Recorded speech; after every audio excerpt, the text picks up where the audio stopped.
નમસ્કાર મિત્રો, welcome to my channel GPSC સાથી। હું નિર્મલ પટેલ આપ સર્વેનું હાર્દિક સ્વાગત કરું છું। ફર્સ્ટ ઓફ ઓલ તો આપને આવનારી તમામ સ્પર્ધાત્મક પરીક્ષાઓ માટે બેસ્ટ ઓફ લક। ખાસ કરીને CC mains, STI, PSI, constable અને અન્ય જેટલી પણ જીપીએસસીની એક્ઝામ્સ આવે છે એના માટે આ વિડીયોઝમાં આપણે વાત કરવાની છે ઓક્ટોબર મહિનાના મહત્વપૂર્ણ કરંટ અફેર્સની, જેના અંતર્ગત ચર્ચા કરીશું આપણે appointment, books, award, rank, conference, days અને ડિફેન્સની। આ વિડીયોઝ ઓક્ટોબરનો પાર્ટ 1 છે।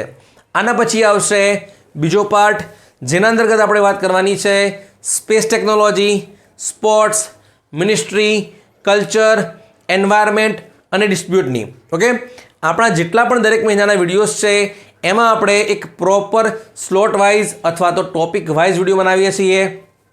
તો એક રિક્વેસ્ટ છે આપને, જો આપની એક્ઝામ્સમાં હજુ સમય હોય આપની પાસે તો આપે વિડીયોઝને પહેલાં એકવાર શાંતિથી જોવાનો છે। વિડીયોઝના વચ્ચે આપણે બીજી કોઈ જ વાત નહીં કરીએ, એક્ઝામ રિલેટેડ જ વાત હશે। ઓકે, અને બીજી વાર જોઈને આપણે એકવાર તમારે નોટ્સ બનાવી લેવાની છે। ઓકે, નોટ્સ એટલા માટે તમને પ્રિફર કરું છું કે જો આપે એક પ્રોપર નોટ્સ સાથે કરંટ અફેર્સ લખેલું હશે તો આપને એક્ઝામના સમયે રિવિઝનમાં વાંધો નહીં આવે અને ઓછા સમયની અંદર વધારે રિવિઝન થઈ જશે। ઓકે, સપોઝ માની લો કે આપની એક્ઝામ નજીક છે તો આપે વિડીયોઝને એકવાર શાંતિથી જોવાનો છે। ઓકે, ડિપેન્ડ ઓન યુ કે 3 મહિનાનો જુઓ કે 6 મહિનાનો જુઓ, દરેક મહિનાના 2 વિડીયોઝ છે અને દરેક મહિનાના ટોપિક વાઇઝ છે। ઓકે, અને હા, જો વિડીયો આપને પસંદ આવે તો આપના મિત્રો સાથે જરૂરથી શેર કરજો। ચેનલને સબસ્ક્રાઈબ ના કરી હોય હજુ સુધી તો કરી દેજો, નોટિફિકેશન બેલ પણ ઓન કરજો અને આપનો કોઈ ક્વેશ્ચન હોય અથવા તો કંઈ કમેન્ટ હોય તો કમેન્ટ બોક્સમાં જરૂરથી જાણ કરજો, હું એનો તમને આન્સર આપી દઈશ। બરાબર છે? ઓકે, તો વધારે સમય નથી બગાડતા, વિડીયોઝની આપણે શરૂઆત કરીએ। ઓકે, અને હા, યુટ્યુબની અંદર જે રિઝોલ્યુશન છે એ 240 પિક્સલ હોય છે, તેથી આપને બોર્ડ પર લખેલું દેખાશે નહીં। તો એક રિક્વેસ્ટ છે, 720 પિક્સલ કરી દેજો તો આપને બોર્ડ પર લખેલું ક્લિયર દેખાઈ જશે। આશા રાખું કે આપે 720 પિક્સલ કર્યું હશે। બરાબર, ચલો હવે વાત કરીએ આપણે એપોઇન્ટમેન્ટની। એમાં નંબર 1 છે મેક્સિકો। મેક્સિકો ઇન્ડોનેશિયાના પ્રેસિડેન્ટના ઇલેક્શન્સ 2-3 મહિના પહેલાં યોજાયા હતા, પણ અત્યારે શું હતું, ઓક્ટોબરની અંદર શપથ સમારોહ હતો। ઓકે, એટલા માટે ઇન્ક્લુડ કર્યું છે। જૂના વિડીયોઝમાં આપણે વાત કરી છે પણ રિવાઇઝ થઈ જાય આમ। તો મેક્સિકોના ઇતિહાસની અંદર પ્રથમવાર કોઈ મહિલા હોય અને જો પ્રેસિડેન્ટ બને છે તો એ છે ક્લાઉડિયા શિનબોમ। કોણ બને છે? ક્લાઉડિયા શિનબોમ। એમની પાર્ટીનું નામ છે મોરેના પાર્ટી। કઈ પાર્ટી છે? મોરેના। આના પહેલાં કોણ હતા? આના પહેલાં હતા આન્દ્રેસ મેન્યુઅલ લોપેઝ ઓબ્રાડોર। ઓકે, નેક્સ્ટ છે ઇન્ડોનેશિયા। ઇન્ડોનેશિયાના પહેલાં પ્રેસિડેન્ટ હતા જોકો વિડોડો। હવે આવે છે પ્રબોવો સુબિયાન્ટો। કોણ આવે છે? પ્રબોવો સુબિયાન્ટો। એક્ઝામમાં તમને નંબર પૂછાશે તો કેટલા નંબરમાં આવ્યા છે? એ બન્યા છે 8મા નંબરના, એટલે કે ઇન્ડોનેશિયાના 8મા નંબરના પ્રેસિડેન્ટ બન્યા છે પ્રબોવો સુબિયાન્ટો। કોણ બન્યા છે? પ્રબોવો સુબિયાન્ટો। વિયેતનામની અંદર પ્રેસિડેન્ટ હતા તોલેમ। કોણ હતા? તોલેમ। હવે આવે છે લુઓંગ કુઓંગ। કોણ આવે છે? લુઓંગ કુઓંગ। ત્યાં પ્રધાનમંત્રીનો પણ પદ છે તો એમનું નામ છે ફામ મિન્ચિન। શું નામ છે? ફામ મિન્ચિન। પણ આપણે વાત કરીએ છીએ પ્રેસિડેન્ટની તો એ છે લુઓંગ કુઓંગ। નાટોના 2-3 મહિના પહેલાં કન્ફર્મ થયા હતા સેક્રેટરી જનરલ, એ બન્યા હતા નેધરલેન્ડના પૂર્વ વડાપ્રધાન માર્ક રૂટે। એ સમયે હતા જેન્સ સ્ટોલ્ટનબર્ગ, જે નોર્વેના વ્યક્તિ છે। તો અત્યારે કોણ બને છે? શપથ કોણ લે છે અથવા તો કાર્યભાર કોણ સંભાળે છે?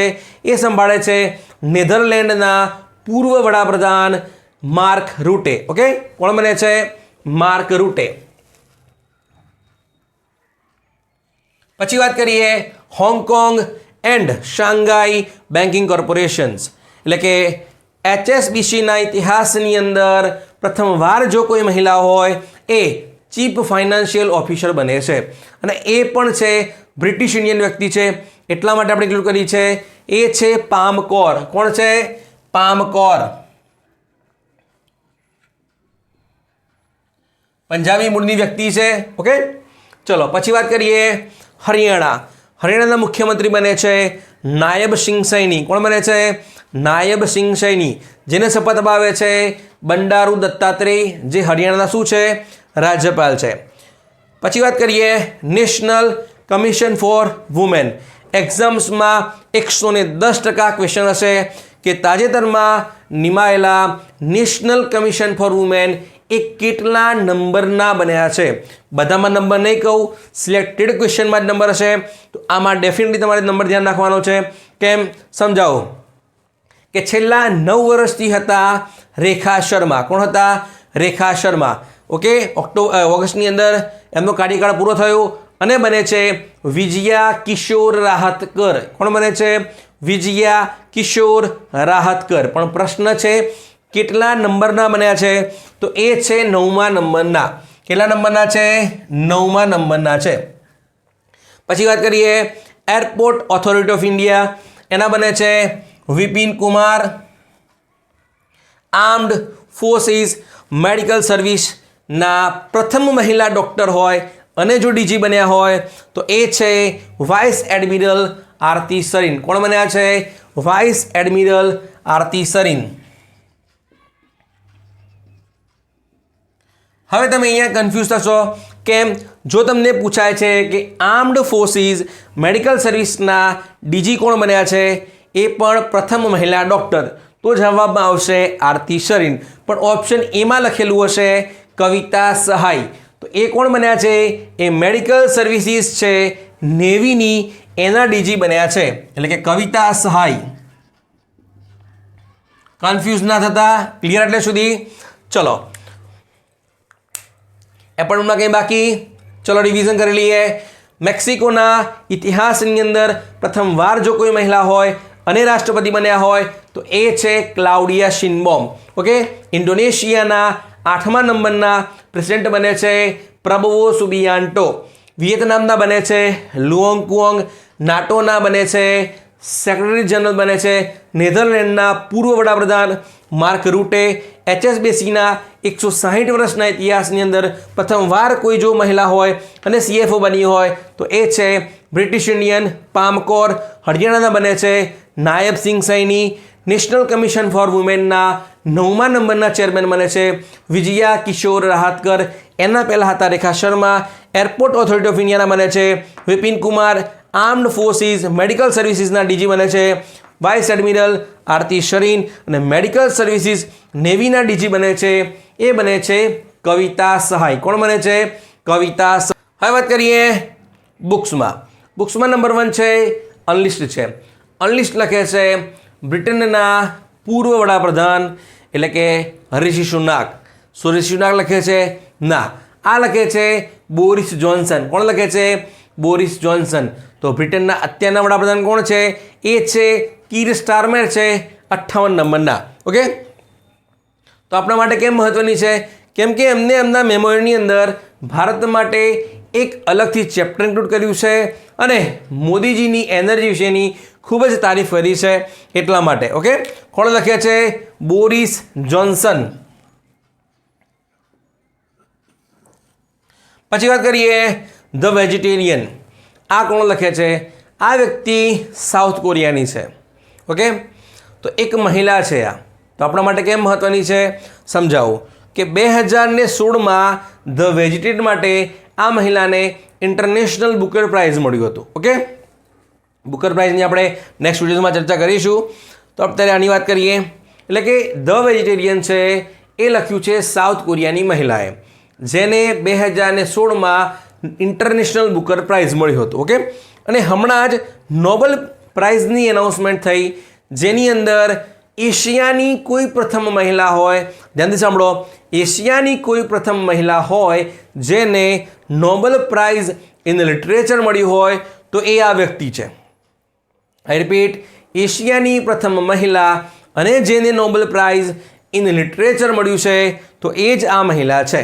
ઓકે, શું નામ છે એમનું? નામ છે હેન કાંગ. શું નામ છે? હેન કાંગ. અને ઇવન સાઉથ કોરિયાની પ્રથમ રાઇટર છે, મહિલા નહીં, પ્રથમ રાઇટર છે જેને નોબેલ પ્રાઇઝ ઇન લિટરેચર મળ્યું છે. ઓકે, થોડી સ્ટેટિકની વાત કરી લઈએ.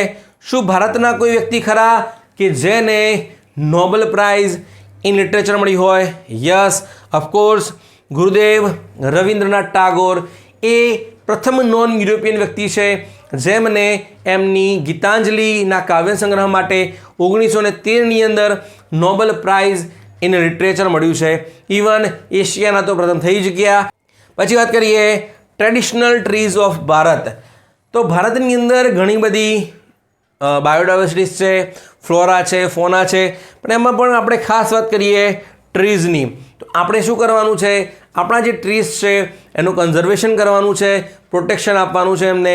તો એના વિશે આ બુક લખી છે.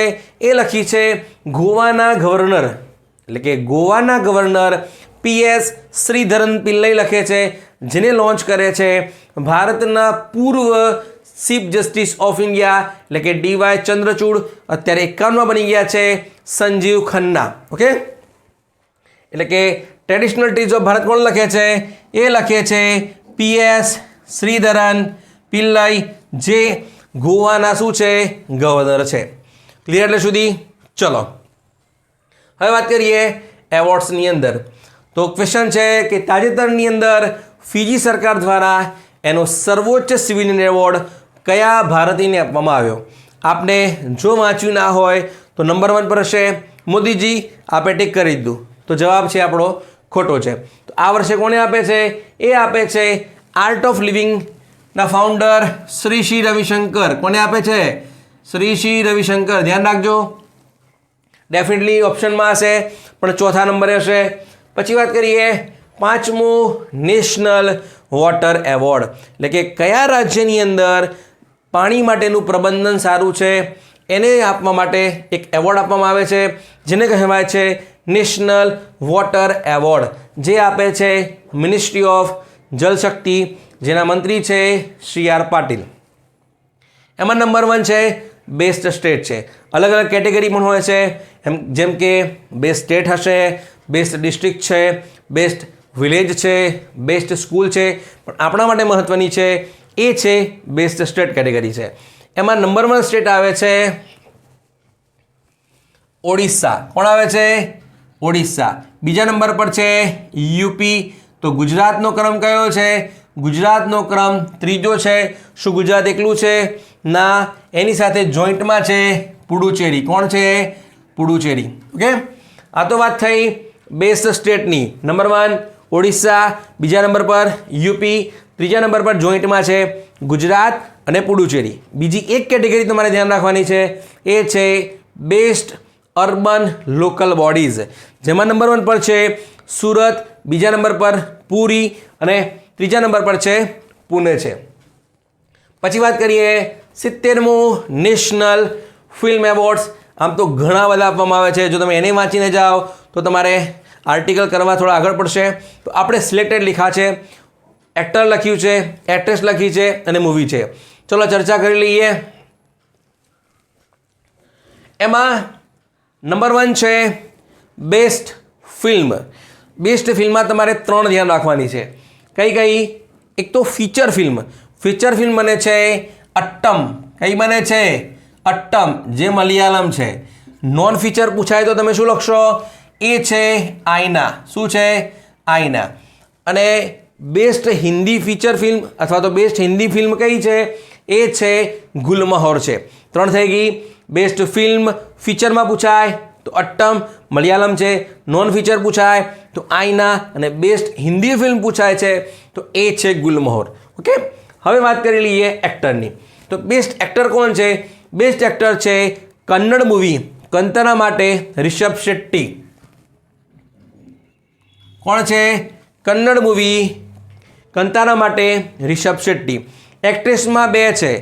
તમિલ મૂવી તિરુચિત્રમ્બલમ માટે નિત્યા મેનન અને કચ્છ એક્સપ્રેસ માટે માનસી પારેખ છે. કોણ છે? માનસી પારેખ અને નિત્યા મેનન. આપને ઓપ્શનમાં નંબર 1 પર હશે માનસી જોશી પણ હશે. જોશી નથી, સરનેમમાં કન્ફ્યુઝ ના થતા. માનસી પારેખ છે, જે બેસ્ટ એક્ટ્રેસનો એવોર્ડ મળે છે કચ્છ એક્સપ્રેસ માટે. માનસી જોશી કોણ છે? એ છે સ્પોર્ટ્સ પર્સન છે. ઓકે, ચલો વાત કરીએ દાદા સાહેબ એવોર્ડ. તો ભારતના જે સિનેમા જગતના જે ભીષ્મ પિતામહ કહેવાય છે એ છે દાદા સાહેબ ફાલ્કે, એટલે કે father of the Indian cinema. કેમ કહેવામાં આવે છે?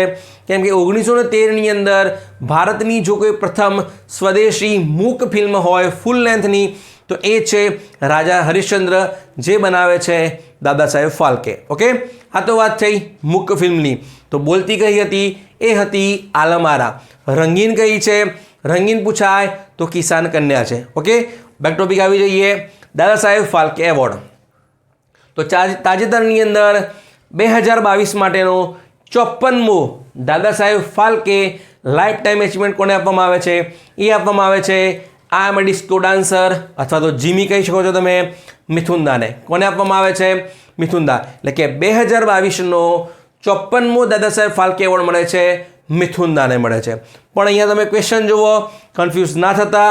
અહીંયા લખ્યું છે મેં દાદા સાહેબ ફાલ્કે ટેલિવિઝન એવોર્ડ. કયો છે? Television award. એટલે ખાલી હું અહીંયા વર્ડ એડ કરી દઉં કે ટેલિવિઝન એવોર્ડ કોને આપવામાં આવ્યો છે. ખ્યાલ આવે છે? જો પૂછાય છે દાદા સાહેબ ફાલ્કે એવોર્ડ ખાલી હશે તો તમે ટીક કરશો મિથુન દા.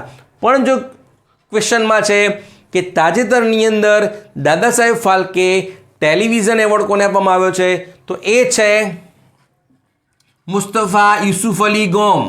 શું નામ છે? મુસ્તફા યુસુફ અલી ગોમ, જે સોશિયલ એક્ટિવિસ્ટ છે અને બિઝનેસમેન છે. પછી વાત કરીએ રેન્કની.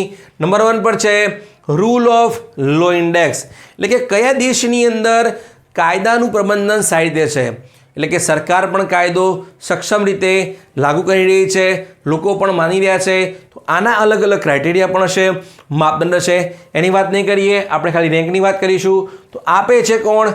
આપે છે વર્લ્ડ જસ્ટિસ પ્રોજેક્ટ સંસ્થા આપે છે rule of law index 2024. Number 1 પર છે ડેનમાર્ક, બીજા નંબર પર છે નોર્વે. બીજો પણ કરીને જો તમે, ભારતનો ક્રમ છે 98. તો છેલ્લો કોણ છે? દુનિયાનો એવો દેશ કે જ્યાં લો એન્ડ ઓર્ડર ખૂબ જ ખરાબ છે, એ છે નિકોલસ માદુરોનો દેશ. ઓકે, નેક્સ્ટ વિડીયોમાં આપણે ચર્ચા કરીશું એની. તો એ છે વેનેઝુએલા. કોણ છે? વેનેઝુએલા. ખૂબ જ કરપ્ટેડ માણસ છે આ. નેક્સ્ટ વિડીયોમાં વાત કરવાની છે આપણે. પછી વાત કરીએ ગ્લોબલ નેચર કન્ઝર્વેશન ઇન્ડેક્સ. એક્ઝામ્સમાં નહીં આવે પણ આપણને ખબર હોવી જોઈએ. નહીં કેમ આવે? કેમ કે આ ઇન્ડેક્સની અંદર ભારતનો જે રેન્ક આપવામાં આવ્યો છે એ ખૂબ જ લો આપવામાં આવ્યો છે. હવે એટલી તો માનવામાં પણ નથી આવી વાત કે 180 દેશોમાંથી ભારતનો જે ક્રમ છે 176મો આપ્યો છે. કેટલો આપ્યો છે? 176મો. જસ્ટ ઇમેજિન કરો કે ભારત સરકાર એટલું તો કંઈ ખરાબ કામ નથી કરી રહી. યસ, આપણે માનીએ છીએ કે આપણે ટોપમાં ના હોય પણ વચ્ચે તો ક્યાંક હોવા જોઈએ ને. એટલા માટે કહું છું કે નહીં પૂછાય. અને સંસ્થા પણ, ઇવન મેં પણ પહેલી વાર સાંભળી છે કે આ છે એ કોણ આપે છે? બેન ગુરિયર. બેન ગુરિયર યુનિવર્સિટી છે ઇઝરાયલની આપે છે, એના દ્વારા આપવામાં આવ્યો છે. કેટલામાં આપ્યો છે? 176મો. ચલો, ક્લિયર એટલે સુધી. પછી વાત કરીએ ટ્રેકોમાં. તો તાજેતરની અંદર વર્લ્ડ હેલ્થ ઓર્ગેનાઇઝેશન્સની સાઉથ ઇસ્ટ એશિયા રિજિયન ઓર્ગેનાઇઝેશનનું સેશન ભારતની અંદર યોજાયું 70મા નંબરનું, જેની અધ્યક્ષતા કરે છે બાંગ્લાદેશના પૂર્વ વડાપ્રધાન શેખ હસીનાની પુત્રી એટલે કે સાયમા વાજીદ. એમણે ડિક્લેર કર્યું કે India has eliminated trachoma as public health concern, કે ભારતમાંથી ટ્રેકોમાં શું થઈ ગયો છે? ઉન્મૂલન થઈ ગયો છે. તો આ સાથે જ ભારત સાઉથ ઇસ્ટ એશિયાનો ત્રીજો દેશ બન્યો જેને ટ્રેકોમાને શું કર્યું? ઉન્મૂલન કર્યું. ખ્યાલ આવી ગયો? ઓકે, તો મેઇન પ્રશ્ન છે ટ્રેકોમા એ કયા અંગનો રોગ છે? એ છે આંખનો રોગ છે. કોનો છે? આંખનો. એટલે કે આઈસ લખું છું અહીંયા. તો શું છે સમજાવું તમને. તો વાત છે 1950 અને 60ના દશકની. તો એ સમયે ભારતની અંદર આંધળાપણા માટે એટલે કે બ્લાઇન્ડનેસ માટેનું જે સૌથી મોટું રીઝન હતું એક ટ્રેકોમા હતું, જેને ઉન્મૂલન કરવા માટે ભારત સરકાર 1963ની અંદર નેશનલ ટ્રેકોમા કંટ્રોલ પ્રોગ્રામ ચલાવે છે, જેનું કામ ખૂબ જ સારું હતું. આ સાથે જ ભારત સરકાર 2017માં ડિક્લેર કરે છે કે ભારતમાંથી અમે શું કર્યું છે, ટ્રેકોમાનું ઉન્મૂલન કરી દીધું છે. વર્લ્ડ હેલ્થ ઓર્ગેનાઇઝેશન હમણાં કહી રહ્યું છે. ઓકે, હવે મેં તમને કીધું કે આંખનો રોગ છે તો ડેફિનેટલી કંઈ વાયરસ દ્વારા થાય, બેક્ટેરિયા દ્વારા થાય. તો યસ, જે ટ્રેકોમા છે એ એક બેક્ટેરિયાજન્ય રોગ છે જે થાય છે ક્લેમિડિયા ટ્રેકોમેટિસ. કોના દ્વારા થાય છે? ક્લેમાઇડિયા ટ્રેકોમેટિસ દ્વારા થાય છે. ધ્યાન રાખજો. પછી વાત કરીએ મલેરિયા ફ્રી.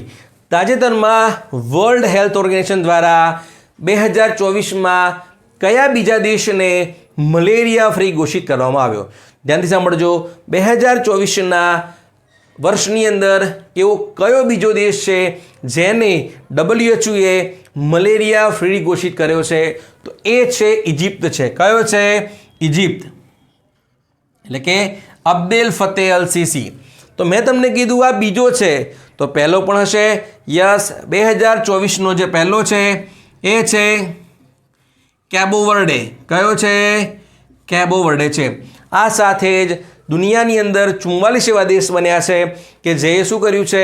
મલેરિયા ફ્રી થઈ ગયા છે. ઓકે, પછી વાત કરીએ મુકાબ, કે તાજેતરની અંદર દુનિયાના કયા દેશની અંદર દુનિયાનું સૌથી મોટું, ધ્યાનથી સાંભળો, દુનિયાનું સૌથી મોટું બિલ્ડિંગ બની રહ્યું છે જેના અંદર 1 લાખ કરતાં પણ વધારે રેસિડેન્શિયલ યુનિટ હશે અને 9000 કરતાં પણ વધારે હોટેલ્સ બનવાની છે. તો એ છે રિયાદની અંદર, એટલે કે સાઉદી અરબમાં. ઓકે, તો આપને મુકાબ પૂછાશે. પછી વાત કરીએ મિલ્ટન. તાજેતરમાં કેટેગરી 5 વાવાઝોડું આવેલું જે મિલ્ટન છે એ કયા દેશની અંદર આવ્યું છે? ઓકે, આમ તો વાવાઝોડું આપણે કરીશું દાના, આસના, ફેંગલ. નેક્સ્ટ વિડીયોમાં ચર્ચા કરી લઈશું આપણે કયા દેશે નામ આપ્યું છે, પણ અત્યારે આપણે વાત છે મિલ્ટનની. તો મિલ્ટન અને હેલેની કહી દો કે હેલેની કહી દો. તો એ આવે છે અમેરિકાની અંદર. અમેરિકામાં પણ ક્યાં? એ આવે છે ફ્લોરિડામાં. તો કેમ ઇન્ક્લુડ કર્યું? કેમ કે આ જ્યારે વાવાઝોડું આવ્યું મિલ્ટન, ત્યારે નાસાનું એક મિશન કરવાનું હતું, યુરોપાનું ક્લિપર મિશન. બરાબર, તો એ ડિલે થયું હતું એટલા માટે ઇન્ક્લુડ કર્યું છે. ઓકે, હવે વાત કરીએ કોન્ફરન્સ. એમાં નંબર છે SCOs, એટલે કે શાંઘાઈ કોઓપરેશન ઓર્ગેનાઇઝેશન્સ, જેનો 10મો દેશ આ વર્ષે બન્યો છે બેલારુસ. નેક્સ્ટ બનશે અફઘાનિસ્તાન કાં તો મંગોલિયા. ઓકે, ગયા વિડીયોઝમાં આપણે ચર્ચા કરી છે એક સભ્યપદ કેવી રીતે મળે છે. આ વિડીયોઝમાં આપણે એડિશનની ચર્ચા કરી લઈએ. એમાં નંબર 1 છે 23મી SCO અને 24મી SCO. તો આપણે થાય 1 વર્ષમાં બે કઈ રીતે? ઓકે, તો ક્લિયર કરી દો તમારું કન્ફ્યુઝન. તો જે SCO છે એની જે બોડી છે અથવા તો એનું જે સ્ટ્રક્ચર છે, બરાબર, એની અંદર જો હાઈ પાવર અથવા તો હાઈ ડિસિઝન મેકિંગ બોડી હોય અથવા તો ટોપ ડિસિઝન મેકિંગ બોડી હોય એને કહેવાય છે SCO council of heads of state. એટલે કે SCOના જેટલા સભ્ય દેશો છે એ દેશોની અંદર સૌથી પાવરફુલ માણસ હશે એ રિપ્રેઝન્ટ કરશે દર વર્ષે કાઉન્સિલ ઓફ હેડ્સ ઓફ સ્ટેટમાં. ધ્યાન રાખજો, અહીંયા કન્ફ્યુઝ ના થતા, સ્ટેટ છે અહીંયા. એટલે કે કોઈપણ દેશનો સૌથી શક્તિશાળી જે નેતા હોય એ ચાહે પ્રધાનમંત્રી હોય કે પ્રેસિડેન્ટ હશે એ રિપ્રેઝન્ટ કરશે SCOની કાઉન્સિલ ઓફ હેડ્સ ઓફ સ્ટેટમાં. કેમ કે council of heads of state છે એ SCOની ટોપ ડિસિઝન મેકિંગ બોડી છે. ઓકે, હવે વાત કરીએ SCOની council of heads of government. Okay, તો એ જે છે એ બીજા નંબરની ડિસિઝન મેકિંગ બોડી છે. એના અંદર રિપ્રેઝન્ટ કરશે ડેપ્યુટી, એટલે કે ડેપ્યુટી પ્રધાનમંત્રી હશે કાં તો હશે વાઇસ પ્રેસિડેન્ટ હશે. બરાબર છે, ક્લિયર થઈ ગયું. હવે વાત કરીએ 23મી SCO council of heads of government. એ ક્યાં યોજાઈ? એ આ વર્ષે યોજાય છે 2024માં. એ યોજાય છે પાકિસ્તાનમાં. નેક્સ્ટ વર્ષે યોજાશે રશિયામાં. ચલો, ક્લિયર એટલે સુધી? એટલે કે SCOની council of heads of government છે એ 24માં આયોજન કરે છે પાકિસ્તાન ઇસ્લામાબાદમાં અને 25માં યોજાશે રશિયામાં. હવે 2024ની યોજાઈ હમણાં, તેમાં ભારત તરફથી પ્રતિનિધિત્વ કોણે કર્યું? તો એ ગયા હતા આપણા વિદેશ મંત્રી ડૉક્ટર S જયશંકર. એ ડેફિનેટલી તમને એક્ઝામ્સમાં જોવા મળશે કે તાજેતરની અંદર પાકિસ્તાનમાં યોજાયેલી SCO સમિટની અંદર ભારત તરફથી કયા નેતાએ પ્રતિનિધિત્વ કર્યું હતું? તો એ છે આપણા વિદેશ મંત્રી ડૉક્ટર S જયશંકર, જે ભારતના છેલ્લા 10 વર્ષની અંદર પ્રથમવાર ગયેલા વિદેશ મંત્રી છે. 2015માં ગયા હતા. એ વખતના વિદેશ મંત્રી સુષ્મા સ્વરાજ, એટલા માટે મહત્વનું છે. ચલો ક્લિયર એટલે સુધી. હવે વાત કરીએ council of heads of state, જે યોજાઈ 2024માં કઝાકિસ્તાનની રાજધાની અસ્તાનામાં, બરાબર. અને નેક્સ્ટ વર્ષે યોજાશે ચીનમાં. ક્યાં યોજાશે? ચીનમાં. તો તમારો જવાબ શું હશે? ચીન. કન્ફ્યુઝ ના થતા. Once again, council of heads of state 2024 હોય તો પાકિસ્તાનમાં, 25માં તો રશિયામાં. અને council of heads of state જે મેઇન બોડી છે, ટોપ ડિસિઝન મેકિંગ બોડી છે, એનું આયોજન થયું હતું મતલબ કે આ વર્ષના મધ્યમાં કઝાકિસ્તાનમાં, જ્યાં બેલારુસ 10મો દેશ બન્યો છે. અને નેક્સ્ટ યર કરશે ચાઇના હોસ્ટ કરશે એને. પછી વાત કરીએ United Nations framework convention on climate change, any COP30. Okay, ધ્યાન રાખજો COP30 છે. COP29ની આપણે વાત કરીએ છીએ પછી. તો એ ક્યાં યોજાશે? તો આપણે કર્યું હશે કે ડેફિનેટલી બ્રાઝિલમાં યોજાય છે. પણ બ્રાઝિલનું કયું શહેર છે? એ છે બેલેમ છે. કયું છે? બેલેમ. તમને સિટીના નામ પણ જોવા મળશે, બરાબર છે. હવે વાત કરીએ COP29 એટલે કે United Nations framework convention on climate change, જે યોજાઈ ક્યાં યોજાઈ? અઝરબૈજાનના શહેર બાકુની અંદર. તો એમાંથી આપણે શું ધ્યાન રાખીશું? કી પોઈન્ટ તમે ખાલી ધ્યાન રાખી લો. તો નંબર 1 તો એ યોજાય છે બાકુમાં. પણ તમને પૂછાઈ જાય કે જે બાકુ છે એ કયા દરિયાની અથવા તો ઓશનની કિનારે છે? તો એ છે કાસ્પિયન સાગર. કેમ કહું છું?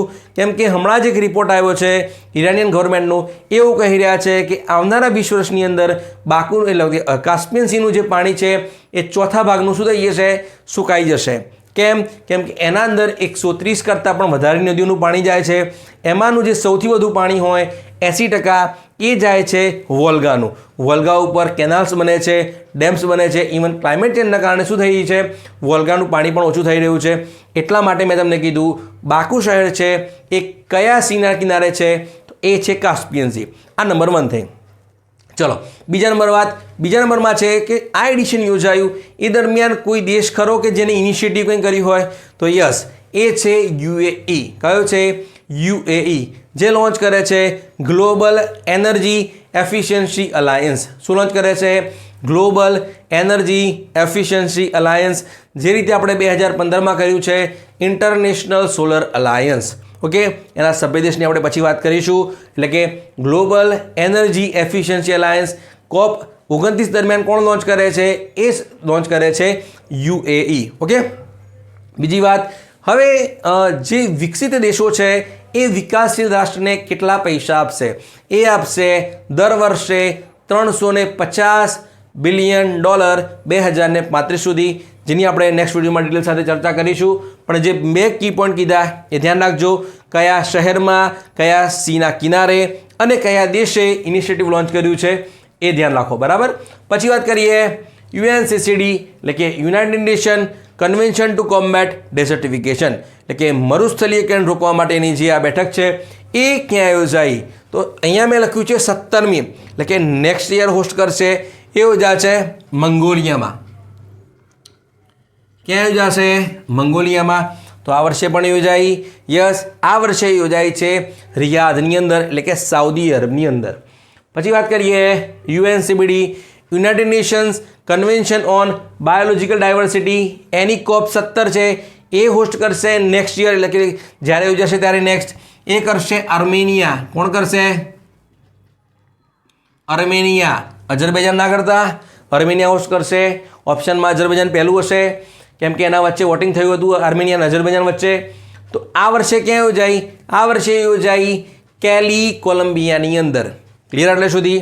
ચલો પછી વાત કરી લઈએ BIMSTEC 2024નું આયોજન થવાનું છે થાઈલેન્ડમાં.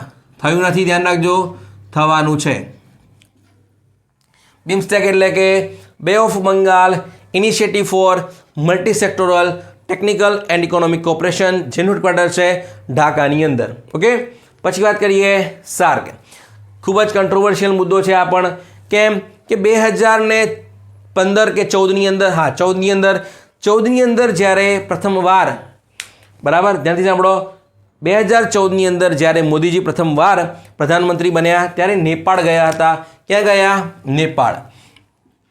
એટલે નેપાળના કાઠમંડુમાં ગયા. કેટલામી માટે? 18મી માટે. તો એ વખતે 18મી હોસ્ટ કરી 2014માં નેપાલે હોસ્ટ કરી. પછી 2016માં યોજાવાની હતી ઇસ્લામાબાદમાં. પછી આપણા ઉપર કાશ્મીર પર એટેક કરે છે, જેના કારણે ભારતે શું કીધું કે અમે હવે આવવાના નથી તમારા દેશની અંદર સાર્ક માટે. ત્યારની ટલે ચડી છે, ધ્યાન રાખજો. બરાબર. South Asian Association for Regional Cooperation જેનું હેડક્વાર્ટર છે કાઠમંડુમાં. પછી વાત કરીએ 44મી ASEAN Association of South East Asian Nation, જેની અંદર કેટલા દેશ છે? 10 દેશ છે. 11મો કયો છે? તિમોર-લેસ્તે, ગયા વર્ષે એડ થયું. હવે જ્યારે એડ થશે એ થશે પપુઆ ન્યૂગિની. કોણ થશે? Papua New Guinea. તો આ વર્ષે ક્યાં યોજાઈ? આસિયાન સમિટ, એટલે કે 44મી ને 45મી કમ્બાઇનમાં આસિયાન સમિટ ક્યાં યોજાઈ? એની સાઇડલાઇનમાં 21મી આસિયાન ઇન્ડિયા ફોરમ પણ યોજાઈ. એ યોજાય છે લાઓસમાં. ક્યાં યોજાય છે? લાઓસમાં. તો પ્રશ્ન છે 2025માં ક્યાં યોજાશે? એ યોજાશે મલેશિયાની અંદર. ઓકે. તો હવે જ્યારે આસિયાન યોજાઈ લાઓસની અંદર, મોદીજી ગયા હતા, તો ત્યાં એમને એક રામાયણ જોઈ. એટલે કે ત્યાં આપણે તો ભારતમાં રામાયણ હોય જ છે, ખૂબ જ પ્રચલિત છે, પણ લાઓસની અંદર Ramayan, just imagine that, Lao Ramayan જોઈ. એટલે કે ફાલક ફાલમ, અથવા તો તમે કહી શકો છો ફ્રાલક ફ્રારામ. જસ્ટ ઇમેજિન કરો કે ભારતના જે રામ ભગવાન છે એ ક્યાં ક્યાં સુધી ગયેલા છે, અથવા તો ક્યાં ક્યાં સુધી પ્રચલિત છે. બરાબર. પછી વાત કરીએ Commonwealth heads of government meeting 2024, એટલે કે 56 દેશોનો સમૂહ કે એક સમયે આ દેશો ઉપર અંગ્રેજો રાજ કરતા હતા. તો આ દેશોને કહેવામાં આવે છે કોમનવેલ્થ ઓફ નેશન્સ. એની 2024માં યોજાય છે સમોઆમાં. ક્યાં યોજાય છે? સમોઆમાં, જ્યાં બ્રિટનના પ્રધાનમંત્રી પણ ગયા અને કિંગ ચાર્લ્સ છે એ પણ ગયા હતા. ત્યાં એક ડેક્લેરેશન અપનાવ્યું જેને કહેવાય છે અપિયા ઓશન ડેક્લેરેશન્સ. બરાબર, ધ્યાન રાખો. તો 2025માં અથવા તો નેક્સ્ટ ક્યાં યોજાશે? નેક્સ્ટ યોજાશે એન્ટિગુઆ એન્ડ બાર્બુડા. હવે વાત કરીએ ખૂબ જ મહત્ત્વની 149મી ઇન્ટર પાર્લામેન્ટરી યુનિયન, જે યોજાય છે જીનેવામાં. ક્યાં યોજાય છે? જીનેવામાં. નેક્સ્ટ યોજાશે ઉઝબેકિસ્તાનમાં. ઓકે. હવે તમને પૂછાય કે તાજેતરની અંદર જીનેવા ખાતે યોજાયેલી ઇન્ટર પાર્લામેન્ટ યુનિયનની અંદર ઇન્ટર પાર્લામેન્ટ યુનિયનનો 181મો દેશ કયો બન્યો? તો એ બને છે જમૈકા. કોણ બને છે? જમૈકા. ઓકે, ધ્યાન રાખજો. તો ભારત તરફથી રિપ્રેઝેન્ટ કોણ કર્યું છે? એ કર્યા છે આપણા સ્પીકર ઓમ બિરલાજી ગયા હતા. પછી વાત કરીએ 16મી બ્રિક્સ સમિટ, એ યોજાય છે કઝાન. નેક્સ્ટ ક્યાં યોજાશે? બ્રાઝિલની અંદર. ચલો, પણ ઓપ્શનમાં તમને સપોઝ માની લો કઝાન ના મળે તો શું કરશો? તો રશિયા મળશે, રશિયા ટીક કરશો. પણ માની લો કે રશિયા પણ ના મળ્યું, કે તાજેતરની અંદર 16મી જે બ્રિક્સ સમિટ છે એનું આયોજન ક્યાં થયું હતું? તો કઝાન પણ છે ડેફિનેટલી, રશિયા પણ છે ડેફિનેટલી, પણ ઓપ્શનમાં આ બધા નામ નહીં હોય તો શું કરશો? તો તમને મળી શકે છે તાતારસ્તાન મળી શકે. શું મળે છે? તાતારસ્તાન. એટલે કે રશિયાનું એક સ્ટેટ છે, એનું સિટી છે કઝાન. ધ્યાન રાખજો. હવે આ મિટિંગ વિશે વાત કરી લઈએ. તો મોદીજી ત્યાં ગયા, ડેફિનેટલી મોદીજી જવું જ પડે, બ્રિક્સના આપણે સભ્ય છીએ. તો મોદીજી ત્યાં ગયા તો તેમનું જે સ્વાગત કરવામાં આવ્યું ને, એ આપવામાં આવ્યું એમને કોરોવઈ આપવામાં આવી અને ચકચક આપવામાં આવ્યું. જે ચકચક છે તો ત્યાંના એક લડ્ડુ છે અથવા તો સ્વીટ છે, અને કોરોવઈ છે એક જાતની બ્રેડ છે જેના ઉપર ફ્લોરલ પેઇન્ટિંગ કરવામાં આવે છે. બરાબર. આ તો મોદીજીને આપ્યું. તો મોદીજીએ કંઈ આપ્યું? યસ, મોદીજીએ શું આપ્યું? મોદીજીએ એમને આપ્યું શોહરઈ પેઇન્ટિંગ આપી. શું આપી? શોહરઈ પેઇન્ટિંગ, જે ક્યાંની છે? ઝારખંડની છે. ઓકે, આ તો કલ્ચરની વાત થઈ થોડી. હવે વાત કરીએ બ્રિક્સ સમિટ, એટલે કે 2001ની અંદર બ્રિટિશ અર્થશાસ્ત્રી છે જીમ ઓનિલ એક ટર્મ આપે છે જેને કહેવાય છે બ્રિક કહેવાય છે. શરૂઆતની અંદર એમાં 4 દેશ હતા, બ્રાઝિલ, રશિયા, ઇન્ડિયા અને ચાઇના. તો શરૂઆતમાં આમના જે ફોરેન મંત્રી હોય એ બેઠક હતા. 2009ની અંદર પ્રથમવાર આ દેશના જે મુખ્ય લીડરો હોય અથવા તો જે પ્રધાનમંત્રી અથવા તો પ્રેસિડેન્ટ હોય એ ભેગા મળ્યા. ક્યાં મળ્યા? રશિયાના એકેટેરિનબર્ગ ખાતે. અને 2010માં જોડાય છે સાઉથ આફ્રિકા. કોણ જોડાય છે? South Africa. આ સાથે જ બ્રિક્સમાં કેટલા થયા? એ સમયે થયા હતા 5. હવે વાત કરીએ ગયા વર્ષે યોજાઈ 15મી સમિટ સાઉથ આફ્રિકાના જોહાનિસબર્ગની અંદર. એ દરમિયાન Argentina, Iran, Egypt, Ethiopia, Saudi Arab અને યુએ કીધું કે અમે તમારું સભ્યપદ મેળવવા માંગીએ છીએ. એપ્રુવલ મળી ગઈ. એટલે 5 હતા, 6 માગ્યા તો કેટલા થયા? 11 થયા. પણ આ લોકોની જે સભ્યપદ છે એ લાગુ થવાનું હતું 1 જાન્યુઆરી અને 2024માં. તો આર્જેન્ટિનાએ ના પાડી કે અમારી હાલત અત્યારે જોડાવા જેવી નથી. બરાબર, તો એ નથી જોડાયું. અને સાઉદી અરબ છે એ અત્યારે વિચાર વિમર્શ કરે છે કે જોડાઈએ કે નહીં. એ સાથે અત્યારે હાલ કેટલા છે? 5 અને 4. બીજા 13 દેશોએ પણ આવેદન કર્યું છે. એમાં તુર્કી, અઝરબૈજાન અને મલેશિયા છે એમને એપ્લાય કર્યું છે. બીજા વિચારી રહ્યા છે. નેક્સ્ટમાં આપણે એડ કરી દઈશું થશે ત્યારે. ચલો ક્લિયર એટલે સુધી. પછી વાત કરીએ ડેઝની વાત કરીએ. આમ તો જનરલી હું ડેઝ ક્લિયર નથી કરતો, પણ હવે એક્ઝામ્સ નજીક આવી ગઈ છે એટલે હવે નજીકના મહિનાના ડેઝ તમારે કરવાના છે. એની થીમ પણ કરવાની છે. બરાબર છે. સ્ટેપ બાય સ્ટેપ જોઈ લઈએ. નંબર 1 છે વર્લ્ડ મેન્ટલ હેલ્થ ડે, એટલે કે માનસિક સ્વાસ્થ્ય માટેનો દિવસ છે. આ મનાવવામાં આવે છે 10મી ઓક્ટોબર.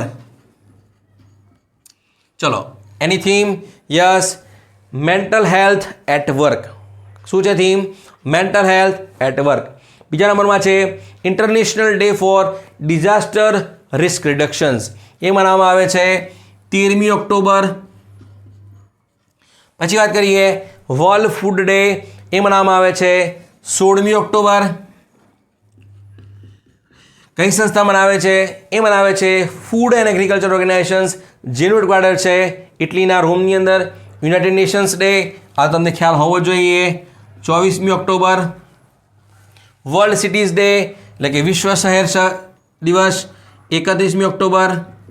અને હવે વાત કરીએ પખવાડા અથવા તો સપ્તાહ. નંબર 1 છે ફૂડ સેફ્ટી પખવાડા. તો એ ક્યારે મનાવવામાં આવ્યો? એ મનાવવામાં આવ્યો 3 થી 17 ઓક્ટોબર. અને છેલ્લે છે વિકાસ સપ્તાહ. આ તમારા માટે ખૂબ જ મહત્ત્વનું છે.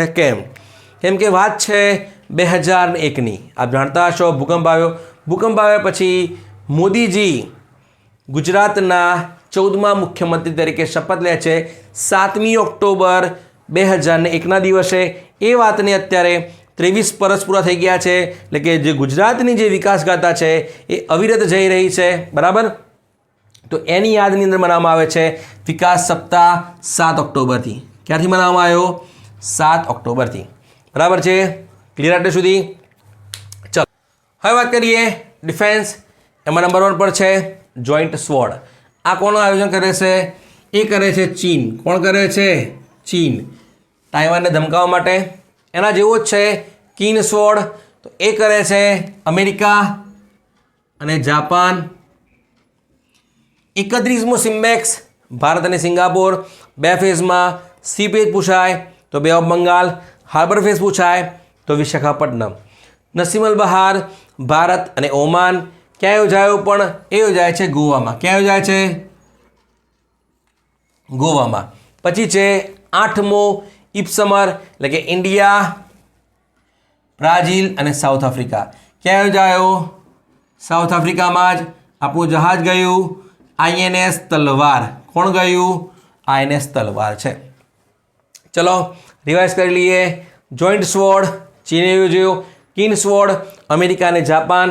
31મો સિમ્બેક્સ ભારત અને સિંગાપોર. બે ઓફ બંગાળ અને વિશાખાપટ્ટનમ ખાતે. નસીમલ બહાર ભારત ઓમાન યોજાયો ક્યાં?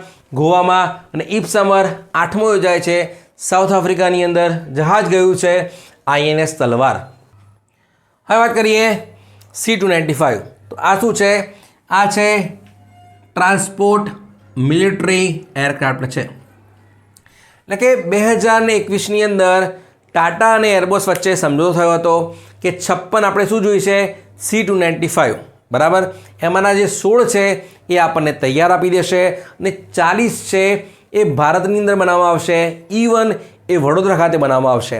એનું જે ફાઇનલ એસેમ્બલી છે એનું ઉદ્ઘાટન મોદીજીએ અને સ્પેનના પ્રધાનમંત્રી પેડ્રો સાંચેઝે કરી દીધું છે. તો શું બનાવવામાં આવશે ભારતમાં? C295 બનાવવામાં આવશે, જે છે ટ્રાન્સપોર્ટ મિલિટરી એરક્રાફ્ટ છે. પછી વાત કરીએ MQ-9B. MQ-9B એક પ્રકારના પ્રેડર ડ્રોન છે જે આપણે લેવા માટેની વાત કરી હતી અમેરિકા પાસેથી 2023ની જરૂર છે આપણે. તો હમણાં જ મંજૂરી મળી ગઈ છે. કેટલા લેવાના છે? એ લેવાના છે 31. કેટલા લેવાના છે? 31. પણ ક્યાંથી લઈશું? અમેરિકાથી. અમેરિકામાં પણ કઈ કંપની સાથેથી? એ કંપની છે જનરલ એટોમિક્સ. કઈ છે? જનરલ એટોમિક્સ. ઓકે, એટલે કે MQ-9B છે એ જનરલ એટોમિક્સ જે અમેરિકાની કંપની છે એ આપણને શું આપશે? 31 પ્રેડર ડ્રોન આપશે. બરાબર છે, ફાઇનલ થઈ ગયું છે. પછી વાત કરીએ રફાલે M. તો રફાલે M ફોર શું છે? મરીન છે. ઓલરેડી આપણી પાસે રફાલે તો છે જ, જે કોણ બનાવે છે? ફ્રાન્સની ડસોલ્ટ એવિએશન બનાવે છે. કોણ બનાવે છે? Dassault aviation. પણ અત્યારે કયા લેવાના છે? મરીન માટે લેવાના છે. એટલે કે નેવી માટે કેટલા લઈશું? 26 લેવાના છે. ફાઇનલ એપ્રુવલ મળી ગઈ છે. ઓકે, અને ઇવન રફાલે જે ભારતની અંદર MRO ફેસિલિટી માટે જમીન પણ લીધી છે. ક્યાં લીધી છે? ઝેવર યુપીની અંદર. પછી વાત કરીએ INS નિર્દેશક. તો આ છે એક જાતનું સર્વે વેસલ છે. શું છે? સર્વે વેસલ. એટલે કે આપણી જે ભારત સરકાર છે એને GRSEને કોન્ટ્રાક્ટ આપ્યો હતો. આપણે સર્વે વેસલ જોઈએ છે, એટલે કે આપણું જે ડીપ હાઇડ્રોગ્રાફિક સર્વે માટે જોઈએ છે. તો 4 માટે ઓર્ડર આપ્યો હતો GRSEને. એમાંનું પહેલું હતું INS સંધાયક અને આ બીજું છે INS નિર્દેશક. પછી વાત કરીએ ન્યૂ મિસાઇલ ટેસ્ટિંગ રેન્જ. આપ જાણતા હશો કે ભારતની અંદર અલગ અલગ પ્રકારની મિસાઇલો બની રહી છે, બરાબર. તો એના માટે આપણે ટેસ્ટિંગ ફેસિલિટી પણ જોઈએ. તો હમણાં જ કેબિનેટ કમિટી ઓન સિક્યોરિટીએ ભારતની અંદર એક નવી જ ટેસ્ટિંગ રેન્જ બનાવવા માટેની મંજૂરી આપી છે. એ બનશે આંધ્રપ્રદેશમાં. ક્યાં બનશે? આંધ્રપ્રદેશની અંદર. આંધ્રપ્રદેશમાં પણ ક્યાં? એ બનશે નાગયાલંકા. ક્યાં બનશે? નાગયાલંકા. પછી વાત કરીએ હ્યુમનો 5. તો આ છે એ મોસ્ટ પાવરફુલ બેલેસ્ટિક મિસાઇલ છે. શું છે? બેલેસ્ટિક મિસાઇલ છે. પણ કોની છે? ઓકે, ચલો. પછી છે વાસોંગ 19. આ પણ શું છે? ઇન્ટરકોન્ટિનેન્ટલ બેલેસ્ટિક મિસાઇલ છે. બંને ધ્યાન રાખજો. આ કોની છે? જો પૂછાય છે હ્યુમનો તો એ છે સાઉથ કોરિયાની, અને પૂછાય છે વાસોંગ 19 તો એ છે નોર્થ કોરિયાની. કન્ફ્યુઝ ના થતા. હ્યુમનો પૂછાય છે તો સાઉથ કોરિયાની અને વાસોંગ પૂછાય છે તો નોર્થ કોરિયાની છે. Okay, Kim Jong Un. પછી વાત કરીએ થર્ડ. આપ જાણતા હશો કે યુક્રેન અને રશિયા વચ્ચે ભયંકર યુદ્ધ ચાલે છે. 1000 કરતાં પણ વધારે દિવસ થયા. ઇઝરાયલ અને હમાસ વચ્ચે પણ ચાલે છે. આ બંનેને બેકઅપ કોણ કરે છે? અમેરિકા કરે છે. અમેરિકા કંઈક તો આપશે બેકઅપમાં. યસ. તો હમણાં જે થર્ડ છે એ એર ડિફેન્સ સિસ્ટમ છે એ આપી છે કોને? ઇઝરાયલને આપી છે. એટલે કે આ શું છે? મિસાઇલ ડિફેન્સ સિસ્ટમ છે. ઓકે, ઓલરેડી ઇઝરાયલ પાસે તો છે જ એનું આયરન ડોમ, પણ અમેરિકાએ આપી છે થર્ડ આપી છે. શું આપ્યું છે? થર્ડ આપી છે. ઓકે, રશિયાને પણ કંઈ યુક્રેનને કંઈ આપ્યું છે. યસ, જેની ચર્ચા આપણે નેક્સ્ટ વિડીયોઝમાં કરીશું.